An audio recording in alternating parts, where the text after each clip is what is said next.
On May 19th, 2022, Bohemia Interactive surprised their fans with the announcement that Arma 4 was in active development with their new Infusion engine, and you can get a taste of the new features and modding tools that very same day by purchasing Arma Reforger, which was released during the stream to everyone's excitement. And despite the significant upgrade in performance, better lighting and visuals, smoother animations and gunplay, and direct access to their engine via the Workbench tools, Arma Reforger fell flat on its face due to a plague of crashes, disconnection issues that persist to this day, and a lack of any meaningful content, tools, or AI functionality for single player. But what if I told you that Arma Reforger is about to make a comeback and slap hard? Oh yeah, I'm talking about that Reforger! Let me explain. Bohemia Interactive has always struggled to capture a more mainstream audience and deliver a competitive PvP game mode that lives up to modern day expectations. That is, until Conflict, which combines elements of conquest, logistics, and strategic points of capturing and defending, all within a 51 square kilometer map, which is massive compared to the maps of many other shooters, but quite small for the Arma series. Bohemia Interactive has really knocked it out of the park this time, and Conflict is about to get insane. And with the most recent medical update, Reforger is the best it's ever been. Stability has significantly improved, servers are staying up for hours, disconnections are getting fewer, and it's starting to feel like a real Arma title with weapon deployment, an ace-like medical system, and personal armor vests. In fact, if we take a look back at the roadmap that was released last year, there's some significant features about to drop that's going to change the game entirely and bring it on par with some of the most popular tactical shooters in today's market. And for those of us who are yearning for some single player content, there may actually be some hope for us yet while we wait for Arma 4. More about that in a bit. So here's a quick reminder of just the things we know are on the horizon.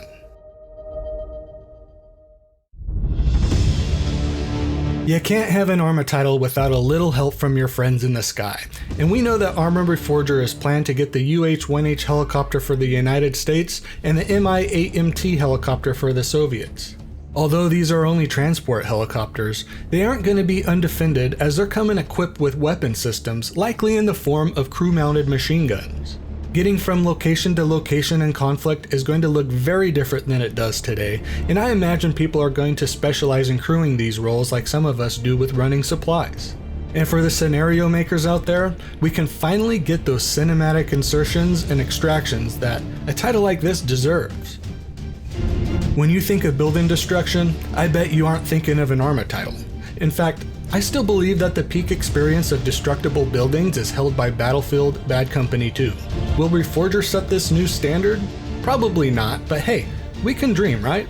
As far as we know, the Infusion engine supports small-scale destruction for just about every object in the game, and within a competitive multiplayer environment like Conflict, the intensity of battles might just get taken to the next level as the room you were hiding in is suddenly exposed to the sunlight.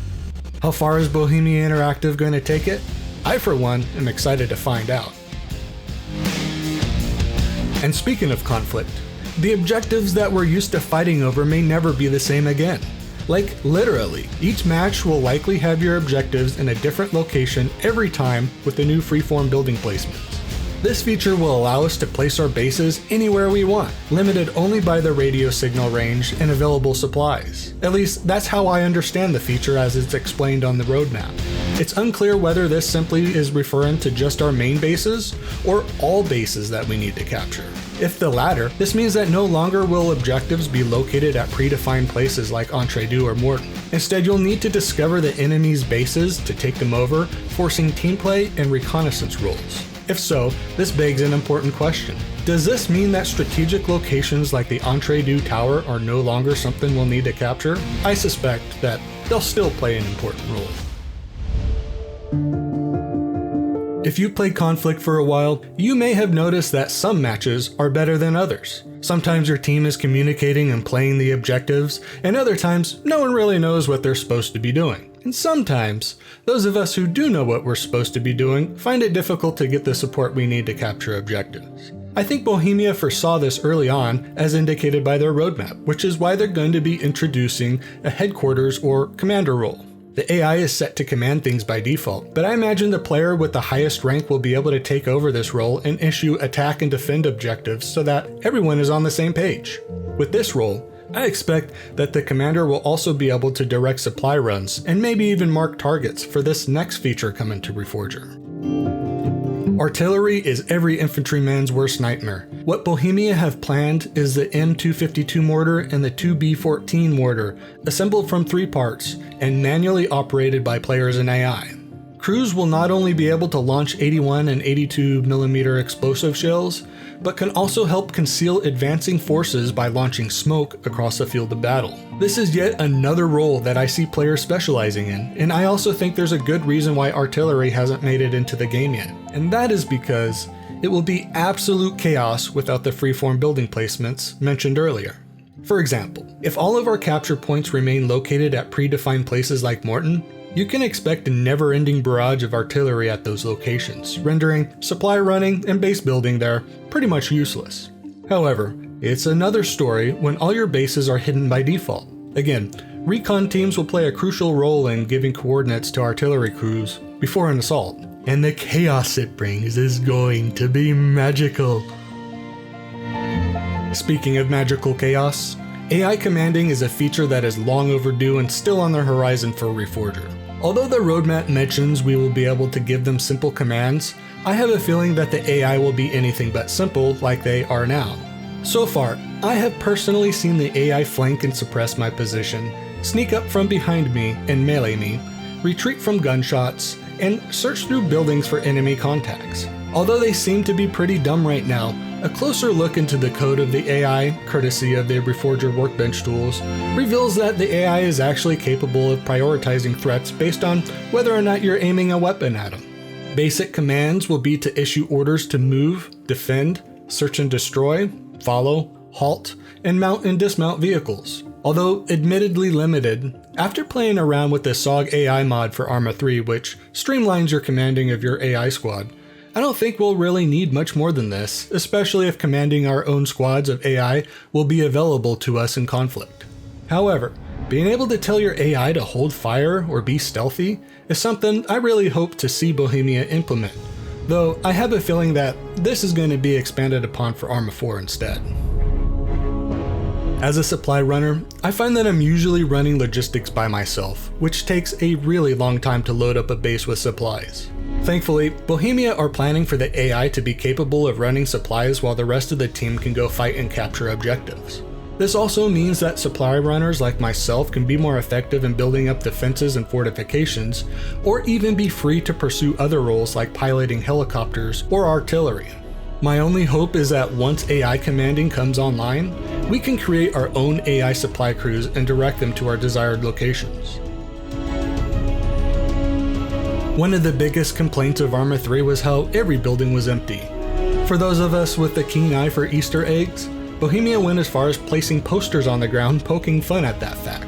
With Reforger, we now have fully furnished interiors, but now the complaint is that none of the buildings have lights in them. How can we have advancements in suspension simulation for vehicles, interiors for the buildings, and yet totally fall flat on lights in the buildings? The answer is, Bohemia has something much more interesting up their sleeves, which is a full electrical grid system for buildings. Blow up a power line or transformer to a building, lights out. Scenario creators are going to have a field day with such a feature, simply with it being a byproduct of the world simulation. Have you ever thought about how long you can survive without electricity without going insane?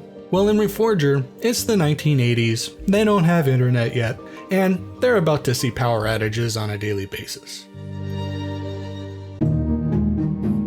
After playing around with the Reforger workbench tools, it's clear that Bohemia intended for that to be the tool serious content creators use to create scenarios with. I mean, the level of access it gives you to their engine is insane. So I'm interested in seeing where they go with Game Master. For those of us who were disappointed by the lack of the Eden editor, Bohemia is planning a save feature for the Game Master mode so we can create and share scenarios on the workshop with each other. Right now there isn't much to say about the scenarios you can create, but scenario creators might just have something to salivate over in this next feature. One overlooked entry within the roadmap was a small mention about the ability to link waypoints to specific entities. What this means is that scenario creators will be able to create more complex scenarios within Game Master, especially when you consider some of the other advancements coming, like the electrical grid system, building destruction, and AI commanding, to name a few. This should open the door for tasks like destroying a certain vehicle, rescuing a certain person, or finding a specific document. And attaching waypoints to entities might also mean that they can move around too, if they're in the possession of a player or NPC. Could this mean shutting off the power to a building can be a waypoint, i.e. linking the waypoint to a transformer entity? Or maybe you have to extract a VIP from behind enemy lines. I see an exciting future for single player content here.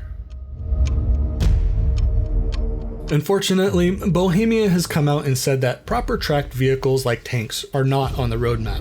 And while that sucks, they do have to draw the line somewhere and save some stuff for Arma 4. With that said, 2 light armored vehicles are on the roadmap for Reforger. Specifically, the LAV-25 light reconnaissance vehicle for the United States, and the BRDM-2 scout vehicle for the Soviets, both of which are amphibious vehicles. Does this mean they'll be functional in the water? One can only speculate.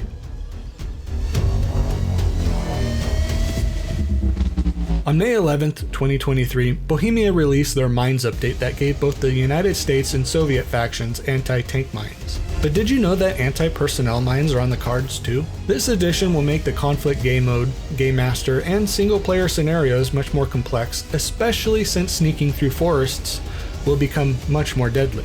The main advantage of using anti-personnel mines will likely be for defenders to secure popular entry points into their bases, and possibly even placing booby traps in buildings.